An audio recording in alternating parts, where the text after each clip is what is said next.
नमस्कार दोस्तों। जमहूरियत एक तर्ज ए हुकूमत है कि जिसमें बंदों को गिना करते हैं, तौला नहीं करते। अल्लामा इकबाल का ये शेर है। और इसी के साथ में डॉक्टर आजम साहब का भी एक शेर सुन लीजिए। यही जमहूरियत का नक्श है जो तख्त शाही पर कभी मक्कार बैठे हैं, कभी गद्दार बैठे हैं। तो आज के हालात यही हो चले हैं। और ये हालात इसलिए हैं क्योंकि भारतीय जनता पार्टी को पता है कि अगर कांग्रेस खत्म हो गई तो वो अपराजेय है, उसको फिर कोई नहीं हरा सकता है। इसीलिए वो हर जगह जहां पर भी कांग्रेस किसी के सहारे से या किसी तरीके से है, वहां उसकी सरकार को गिराने के हर कोशिशें होती हैं कि कांग्रेस की सांसें बंद कर दी जाए, कांग्रेस की लीडरशिप की सांसें बंद कर दी जाए और कांग्रेस का साथ देने वालों की सांसें बंद कर दी। इसीलिए जो काम इतने लंबे समय से 1925 से जब से आरएसएस बनी, उसका एक ही ख्वाब था, कांग्रेस मुक्त भारत। और कांग्रेस मुक्त भारत के सपने के साथ वो जब आगे बढ़ती है तो वो पूरी तरह से यही सोचती है। देश की आजादी के पहले और आजादी के बाद कांग्रेस का जो जितना ज्यादा लोगों में लोकप्रिय थी, लोगों की नसों में, कहेंगे रगों में कांग्रेस थी, तो उस स्थिति में वो उसका कुछ बिगाड़ नहीं पाती थी, लेकिन कोशिश पूरी करती रहती थी। और इसके लिए वो कांग्रेस के बड़े से बड़े नेताओं को खत्म कर देने पर भी विश्वास रखती थी और इसी पर उसने लगातार काम किया। और इसके लिए वो किसी से भी हाथ मिला लेती थी, उसका कोई दीन ईमान नहीं होता था। और यही देखिए कि जनसंघ ने तमाम विरोधी वामपंथियों से भी हाथ मिलाए, दूसरे और समाजवादियों से भी हाथ मिलाए, तमाम सारी अन्य जो राष्ट्र विरोधी ताकतें थी उनसे भी हाथ मिलाए। भारतीय जनता पार्टी को देखिए, उसने भी देश को जो तोड़ने की बात करते थे, अलगाव की बात करते थे, उन सब के साथ हाथ मिला करके कांग्रेस की सरकारें गिरवाने का काम किया था। जनता पार्टी की जब सरकार बनी थी 1977 में, तो आपको याद होगा कि जनसंघ ने अपने आप को विलय कर दिया था उसमें, और उसमें सारे वामपंथी और सारे तमाम तरह के जातिगत धार्मिक संगठन, मुस्लिम संगठन मिल करके कांग्रेस को गिराने में रहे थे, इंदिरा सरकार को गिराने में रहे थे। उसके बाद राजीव गांधी सरकार गिराने के समय में भी आपको याद होगा 1989 का कि किस तरीके से हाथ मिलाया था उन सारी फिरका परस्त ताकतों के साथ में जो देश को तोड़ने का काम करती थी। और उसके बाद से तो ये क्रम ही चल रहा है। आप देखिए नरेंद्र मोदी सरकार के दौरान जो एनडीए है, उस एनडीए में तमाम इतने घटक दल हैं जो देश के तमाम हिस्सों में, तमाम क्षेत्रों में तोड़ने की बात करते हैं और उन सब के साथ मिलकर सरकार चल रही है। और उसके बूते वो कहते हैं 300 जो से अधिक जो सीटें पाई हैं लोकसभा में, वो इस बूते लड़ रहे हैं। लेकिन कांग्रेस की 52 सीटों के साथ है, उसके बावजूद उन्हें बर्दाश्त नहीं कि आखिर कांग्रेस 12 करोड़ वोट कैसे लेके आ जाती है। कैसे राहुल गांधी निकलते हैं तो उनके समर्थन में 60 लाख कार्यकर्ता गिरफ्तारी दे देते हैं। आप समझिए कैसे कांग्रेस खत्म की जाए, इसके लिए वो परेशान है। कहां से उसे कहां पैसा मिल रहा है, कहां से क्या दान मिल रहा है, कैसे सपोर्ट मिल रहा है, उन सब चीजों को तोड़ देना चाहते हैं। इसके लिए ईडी का आप देखिए आज की दशा यह है कि लोकतंत्र का जो किला खड़ा किया गया था, एक मजबूत किला बनाया गया था, वो ढहता नजर आता है। कहीं इधर गिरता है, कहीं उधर गिरता है। जो संवैधानिक संस्थाएं उसकी ताकत थी वो बिल्कुल पंगु हो गई हैं, वो धराशाही हो गई हैं और वो सरकार के आगे साष्टांग करती हैं।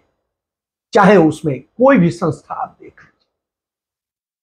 लीजिए। आज तो हालत ये हो गई है कि अदालतें भी सरकार के आगे बिल्कुल साष्टांग करके पड़ी हैं, रेंग रही हैं। और ये हालात है, और इन्हीं हालात का नतीजा है कि कल सुप्रीम कोर्ट ने जो बोला, आप बताइए, क्या राज्यपाल के अधिकारों की या आदेशों की समीक्षा करने का अधिकार सुप्रीम कोर्ट को नहीं है? क्या पहले सुप्रीम कोर्ट ने ऐसा नहीं किया है? किया है, दसियों बार किया है। और अब कहते हैं हम हस्तक्षेप नहीं करेंगे क्योंकि वो मौजूदा सत्तारूढ़ दल के मुफीद। और जब सत्तारूढ़ दल के विरोध में कोई चीज आती है और वहां के डिप्टी स्पीकर के अधिकारों की बात आती है और उनकी बात होती है, तो उन्हें सुप्रीम कोर्ट कटघरे में खड़ा कर देती है। उनके जरिए Bharatiya Janata party supreme court के जरिए उन्हें कटघरे में खड़ा करके अपने आप को सरकार के काबिल बना देती है। ये सारी चीजें आप देखेंगे किस तरीके से जो बोलता है, जो सरकार के तमाम सारी गलत नीतियों का विरोध करता है, उसे जेल में डाल दिया जाता है, ईडी पहुंच जाती है, कहीं कोई और चीज होती है। और जो उसके झूठ को एक्सपोज करता है, तो मोहम्मद जुबैर जैसे लोग जेल के अंदर होते हैं, तीस्ता सीतलवाड़ जैसे लोग जेल में होते हैं जो इंसाफ मांगते हैं, जो डीजीपी श्री कुमार जैसे लोग होते हैं वो जेल चले जाते हैं। ये हालात बन गए। कब किसको कौन क्या डाल देगा, कहीं न मानवाधिकार है, न संविधान है, न कहीं पर सुप्रीम कोर्ट है, न कहीं पर जो है संसद है, न कहीं पर कोई और है।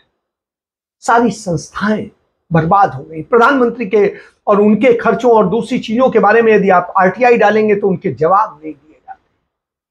तो आप समझिए इस स्थिति में, और जब तमाम पूंजीपति, वो पूंजीपति जो सरकार के मित्र हैं, खास मित्र हैं, वो कुछ भी करते हैं तो उनके लिए सब कुछ बिछ जाता है। हालत यह है कि Z+ सिक्योरिटी दी जाती है अंबानीज को जब से मोदी सरकार आती है, और इतनी बड़ी सिक्योरिटी जिसमें इजराइल से ट्रेंड हुए जो है कमांडोज लगाए जाते हैं। और ये सारी चीज, अब एक चीज समझनी पड़ेगी, आखिर शिवसेना को क्यों नाराजगी हुई जब 7 चुनाव लड़े और उसके बाद में फिर क्यों आखिर वो सत्ता में जो है भारतीय जनता पार्टी के साथ बना सकते थे लेकिन उन्होंने नहीं बना, क्यों उनसे दूरी हुई, इसको समझना जरूरी है। इसके पीछे वजह है कि सदैव भारतीय जनता पार्टी ने उससे रिश्ता यह बनाया था बड़े भाई और छोटे भाई का, और बड़े भाई के हिसाब से चाहे कम सीटें हो ज्यादा सीटें हो, शिवसेना का मुख्यमंत्री होता था, बाकी मंत्रिमंडल में उनके हिस्से होते थे भारतीय जनता पार्टी और शिवसेना, और उसमें जो मंत्रिमंडल में भाजपा को प्रभावी रूप दिया जाता था। लेकिन जब 2019 के चुनाव के बाद में स्थितियां आई तो उस स्थिति में क्या था कि वहां पर सरकार न बनने पाए, क्योंकि यदि इनकी सरकार बनेगी तो वो एजेंडे नहीं तय हो पाए, और इसलिए भारतीय जनता पार्टी ने अपना मुख्यमंत्री बनाने की ठान ली कि हमारी सीटें ज्यादा आई हैं इसलिए हम बनाएंगे। क्यों सीटें ज्यादा हो गई और क्यों शिवसेना की कम हो गई, इस पर आज जानना पड़ेगा। क्योंकि भारतीय जनता पार्टी और शिवसेना की दोस्ती 30 साल से अधिक पुरानी थी, और स्थिति यह है कि इस दोस्ती के चक्कर में शिवसेना सिमट गई 24% पर और भारतीय जनता पार्टी बढ़ गई।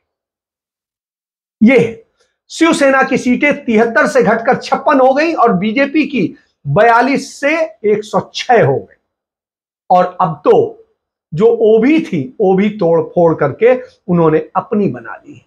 महाराष्ट्र के पूर्व मंत्री है एकनाथ शिंदे, जो उद्धव ठाकरे के सबसे खासम खास होते थे, और इन्हीं को मुख्यमंत्री बनाने के लिए भारतीय जनता पार्टी से लड़ाई ली थी शिवसेना ने, और अंत में वो खुद नहीं मुख्यमंत्री बनना चाहते थे। जब महाअघाड़ी गठबंधन बना कांग्रेस और एनसीपी के साथ, वो एकनाथ शिंदे को मुख्यमंत्री बनाना चाहते थे, लेकिन सारे जो सहयोगी दल थे उन्होंने कहा नहीं, मुख्यमंत्री के रूप में आपको स्वीकारेंगे। तो उस स्थिति में जब उद्धव को मजबूरन मुख्यमंत्री बना पड़ा, ये एक सच है। चलिए, कल उद्धव ठाकरे ने जब सुप्रीम कोर्ट में भारतीय जनता पार्टी के एजेंट की तरह फैसला सुनाया, तो उसके बाद में उद्धव ठाकरे ने फेसबुक लाइव किया और इस्तीफा दे दिया। मुख्यमंत्री पद से नहीं दे दिया, विधान परिषद की सदस्यता से भी इस्तीफा दे दिया। कहा ऐसे में क्या रहने का फायदा है। तो यह स्थिति है। एकनाथ शिंदे उद्धव ठाकरे के खिलाफ 20 जून की रात बगावत कर देते हैं, और बगावत कैसे, ये बगावत एक दिन में नहीं हो गई, काफी दिनों से पक रहा था। लगातार भारतीय जनता पार्टी की पूरी टीम लगी हुई थी, अंदर अंदर सबको कर रही थी, और ये एकनाथ शिंदे समेत तमाम सारे लोगों के यहां ईडी की रेड हो चुकी थी, ईडी के केसेस रजिस्टर हो चुके थे, दूसरी चीजें चल रही थी। तो इसलिए डरे हुए लोग, और जो डरे हुए लोग थे जब मदद के लिए वहां पहुंचे, क्योंकि एक रिक्शा चालक से, ऑटो चालक से मंत्री तक का, डिप्टी सीएम स्तर तक के पद पर पहुंचने वाला एकनाथ शिंदे, हालांकि डिप्टी सीएम का पद नहीं था, लेकिन उसी स्तर का था, नेता जो है सदन में था शिवसेना का। तो आप समझिए इतनी बड़ी उपलब्धि दी थी, रिक्शे वालों, पान वालों, चाय वालों, सबको शिवसेना ने विधायक बनाया, मंत्री बनाया और जाने क्या क्या बनाया। और उसी शिवसेना के साथ, उसी उद्धव ठाकरे परिवार के साथ उन्होंने धोखा किया और उस धोखे के बाद में वो जाके मिल गए, क्योंकि सबके पास आज करोड़ों की संपत्तियां हैं, अरबों की संपत्तियां हैं, और उस संपत्तियों में किसकी नजर है? ईडी की। और ईडी किसके पास है? भारतीय जनता पार्टी के पास।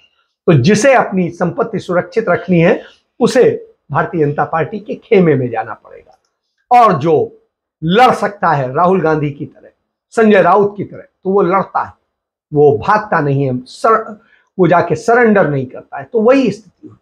अब आप समझिए, तो इस तरह से, और उन्होंने इस तरह से जाकर किस तरीके से शिव सैनिकों को एक एक करके विधायकों को इकट्ठा किया, और उसके बाद में अचानक एकदम से सूरत पहुंच जाते हैं और भारतीय जनता पार्टी उनके लिए एक 5 स्टार होटल में व्यवस्था करती है, वहीं पर पूरी सुरक्षा लगा दी जाती है और वो वहां रहते हैं। बाहर से तो दिखाती है भारतीय जनता पार्टी कि हम कहीं नहीं है, लेकिन फिर उसके बाद वो भारतीय जनता पार्टी शासित असम में भेज देती है, वहां भी 5 स्टार होटल में और चार्टर्ड प्लेन और सबकी व्यवस्था करती है, और उसके बाद में वो वहां रहते हैं। और फिर उसके बाद में खेल चलता रहता है और चलता रहता है। और जब जो है डिप्टी स्पीकर नोटिस भेजते हैं तो उसे कैसे खत्म कराया जाए, तो सुप्रीम कोर्ट का इस्तेमाल होता है और फिर होता है। और कल जिस तरीके से इस्तेमाल हुआ वो भी चिंताजनक है।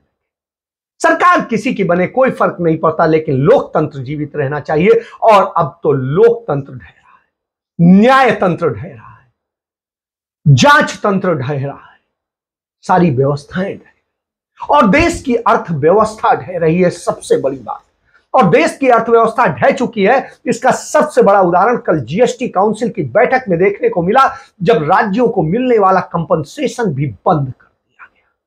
कहा गया पैसा नहीं, और लोगों के खाने पीने से जुड़े तमाम सारे रोजमर्रा की जरूरतों की चीजों पे टैक्स लगा दिया गया, बढ़ा दिया गया।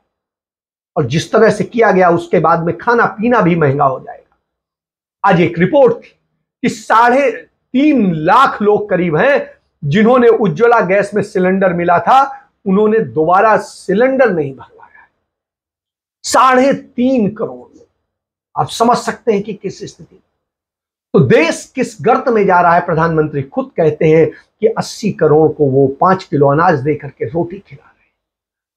सीएमआई की रिपोर्ट कहती है कि 90 करोड़ बेरोजगारों का देश है, और भारत सरकार की रिपोर्ट कहती है कि आज भारत दुनिया का सबसे कर्जदार देशों में से एक। और भारत पर पिछले 8 साल में जो कर्ज बढ़ा है वो कर्ज 53 लाख करोड़ से 131 लाख करोड़ हो गया है, और यह कर्ज और बढ़ना है। हमारा विदेशी मुद्रा भंडारण दिन प्रतिदिन नीचे गिरता जा रहा है, और नतीजा यह है हमारा रुपया गर्त से गर्त में चला जा रहा है। और हालत यह हो गई है कि हम अब दुनिया के सबसे गरीब देश भूटान के मुद्रा के बराबर हो गए हैं। हमारा रुपया और उनकी मुद्रा एक बराबर हो गई है। मतलब हम इस स्थिति में पहुंच गए। और उसके बाद में हिंदू मुस्लिम होता है, और हिंदू मुस्लिम का इतना नफरत पैदा कर दी गई है कि हमने उदयपुर में देखा कि किस तरीके से एक हिंदू टेलर को किस तरीके से बीभत्स तरीके से मार दिया गया, उसकी नृशंस हत्या की गई, और उस हत्या की वजह नफरत थी।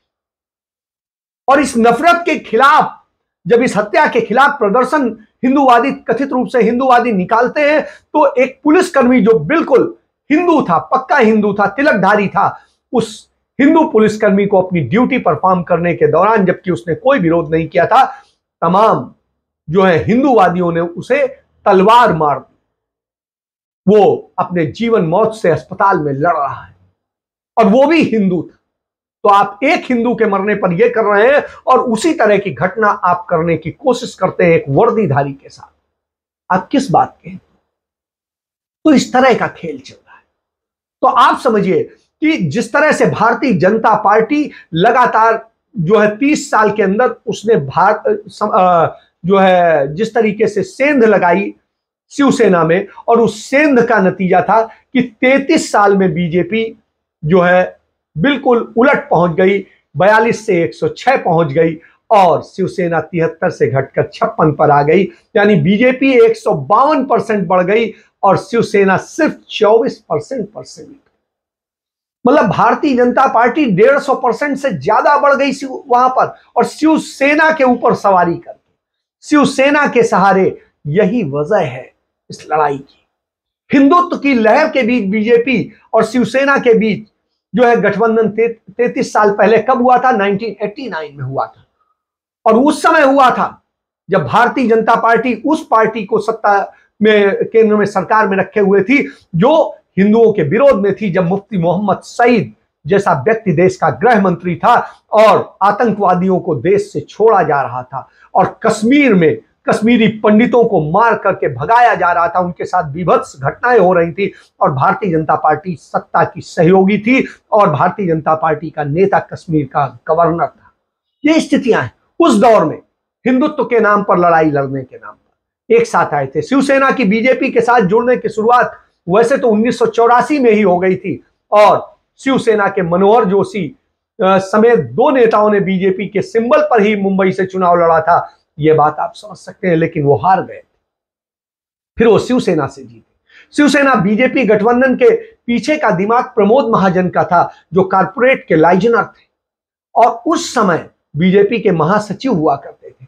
बाल ठाकरे से उनके अच्छे संबंध थे और बीजेपी उस वक्त देश में अपनी पार्टी का विस्तार कर रही थी और उसे महाराष्ट्र में एक रीजनल फोर्स की जरूरत थी। ऐसे में शिवसेना बीजेपी के लिए सबसे बड़ा विकल्प थी। इसी तरीके से पंजाब में अकाली दल उसका सबसे बड़ा विकल्प थी।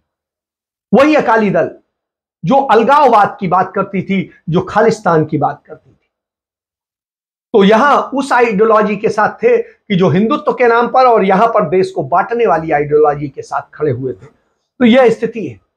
इसके बाद में आप देखिए 1990 में शिवसेना को 52 और बीजेपी के खाते में 42 सीटें थी और बाला साहब के समय महाराष्ट्र की राजनीति में शिवसेना हरदम बड़े भाई की भूमिका में रही और इसी कारण गठबंधन बनने के वक्त तय हुआ कि लोकसभा चुनाव बीजेपी ज्यादा सीटों पर चुनाव लड़ेगी और शिवसेना उसकी मदद करेगी और विधानसभा चुनाव में शिवसेना ज्यादा सीटों पर लड़ेगी और बीजेपी कम। लेकिन कालांतर में यह बिल्कुल बदलता गया। 1990 के विधानसभा चुनाव में शिवसेना ने 288 सीटों में से 183 पर चुनाव लड़ा और वहीं बीजेपी ने 104 सीटों पर उम्मीदवार उतारे और उस चुनाव में शिवसेना ने 52 और बीजेपी ने 42 सीटें जीती और शिवसेना के मनोहर जोशी विपक्ष के नेता बने। तो आप समझिए, और धीरे धीरे स्थिति आज क्या है? आज स्थिति बिल्कुल बदल गई है। आज स्थिति यह है कि यदि आप देखिए, और यदि आप 1995 के चुनाव को देखिए तो शिवसेना 171 पर लड़ी थी और 73 जीती थी और भारतीय जनता पार्टी 117 पर लड़ी थी और 65 जीती थी। 1999 में शिवसेना 161 पे लड़ी थी और 69 जीती थी और जो है भारतीय जनता पार्टी 170 पर लड़कर 56 जीती थी। 2004 में 163 सीटों पर शिवसेना लड़ी थी और 62 जीती थी। भारतीय जनता पार्टी 111 पर लड़ी थी और 54 जीती थी। 2009 में 160 सीटों पर शिवसेना लड़ी थी और 45 जीती थी। भारतीय जनता पार्टी 119 पे लड़ी थी और 46 जीती थी। और बिना गठबंधन के भी 2014 में इन्होंने चुनाव लड़ा और उसमें दोनों के अलगाव हो गया था, आप समझ लीजिए। और उसमें शिवसेना 282 पर लड़ी और 63 जीती और भारतीय जनता पार्टी 260 पर लड़ी और 122 जीती। और 2019 में जब लोकसभा चुनाव हुआ तो 126 पर शिवसेना के जो है विधानसभा जब चुनाव हुआ तो 126 पर लड़ी और 56 जीती और भारतीय जनता पार्टी 164 पर लड़ी और 106 जीती और इस समय गठबंधन था। लेकिन इसके बाद में भारतीय जनता पार्टी ने शिवसेना को वह महत्व नहीं दिया। उसने अपने ही सीएम की बात की और जब ऐसी बात हुई तो उस स्थिति में शिवसेना ने अलग राह अपनाई। और इस अलग राह में ऐसा नहीं है कि उसने हिंदुत्व को छोड़ दिया, वो हिंदुत्व के साथ खड़ी थी लेकिन कट्टरपन छोड़ दिया, क्योंकि कट्टरता तो होनी भी नहीं चाहिए। और कट्टरता ही है जिसने उदयपुर में कन्हैया की हत्या कराई, नृशंस हत्या कराई। और यह कट्टरता ही है कि उस हिंदू पुलिसकर्मी पर हिंदूवादी हमला कर देते हैं, तलवार से हमला कर देते हैं, वो मरणासन पड़ा हुआ है। तो आप समझिए इस कट्टरता ने हमें कहां लाके खड़ा कर दिया है। देश की अर्थव्यवस्था बर्बाद हो गई, देश बेरोजगारी के दंश में चला गया, देश में आर्थिक व्यवस्था के साथ साथ जो है भुखमरी की स्थिति हो गई, दुनिया के सबसे गरीब देशों में हम शुमार होने लगे। स्थिति ये हो गई है कि उत्तर प्रदेश आज देश का, भारत देश का सबसे गरीब राज्य बन गया है। और इन सब स्थितियों को यदि आप देखें, क्यों? क्योंकि नफरत पे आपकी पूरी सरकार खड़ी है, व्यवस्था खड़ी है, और जनता जब नफरत के साथ चल देती है तो यही होता है। और यही हाल रहा तो एक दिन यह हिंदू तालिबान हो जाएगा। और जो संघर्ष होगा इस देश में, उस संघर्ष से आम आदमी मारा जाएगा, आप मारे जाएंगे, हम मारे जाएंगे, हमारे बच्चे मारे जाएंगे। न नरेंद्र मोदी मारे जाएंगे, न योगी आदित्यनाथ मारे जाएंगे, न कोई और मारा जाएगा। तो आप समझिए कन्हैया जैसे लोग मरेंगे, हमारे आप जैसे लोग मरेंगे। इसलिए इस नफरत से दूर, और इस नफरत ने, और जो इस देश की संवैधानिक संस्थाएं हैं और उनमें बैठे लोग हैं, उनके कुकृत्यों ने आज देश को बर्बादी में ढकेला है। तो इसे बचाने का वक्त है। और बचाने के लिए आप फिर समझ लीजिए, यदि कांग्रेस पार्टी का किला ढहा तो भारतीय जनता पार्टी अपराजय हो जाएगी, उसे कभी कोई नहीं हरा सकता है। यह बात भारतीय जनता पार्टी भी जानती है, क्योंकि आम आदमी पार्टी टोटल 60 लाख वोट पाती है। उसके अलावा कोई भी कांग्रेस के अलावा जो पार्टी है वो कांग्रेस की 1/4 वोट भी नहीं पाती है। लेकिन कांग्रेस पार्टी एक ऐसी है जो भारतीय जनता पार्टी के आधे से ज्यादा वोट पाती है, यानी वही उसे चुनौती दे सकती। इसलिए आप समझिए, क्योंकि भारतीय जनता पार्टी 37% वोट पाती है और कांग्रेस पार्टी 19% वोट पाती है, इसका मतलब है कि यदि कांग्रेस पार्टी फिर से खड़ी हो गई तो वही अकेले उसके किले को ढहा सकती है। इसीलिए उसके नेताओं, उसके लोगों पर हमले किए जाते हैं, उनके सहयोगियों पर हमले किए जाते हैं, उन्हें ईडी और दूसरे खेल में फंसाया जाता है। क्योंकि ईडी का इस्तेमाल आपने 2014 के पहले कभी नहीं देखा होगा। ये वही ईडी है जिसके केसेस अदालत में सब ढह जाते हैं, 3% कन्वेंशन रेट भी नहीं है। तो इस बात को सोचिए, समझिए और फिर फैसला कीजिए आपको क्या करना है। एक संवैधानिक अच्छे लोकतंत्र को बनाना है या इसे बर्बाद कर देना है, ढा देना और तानाशाह के राज में काम करना है। जय हिंद, जय भारत, वंदे मातरम।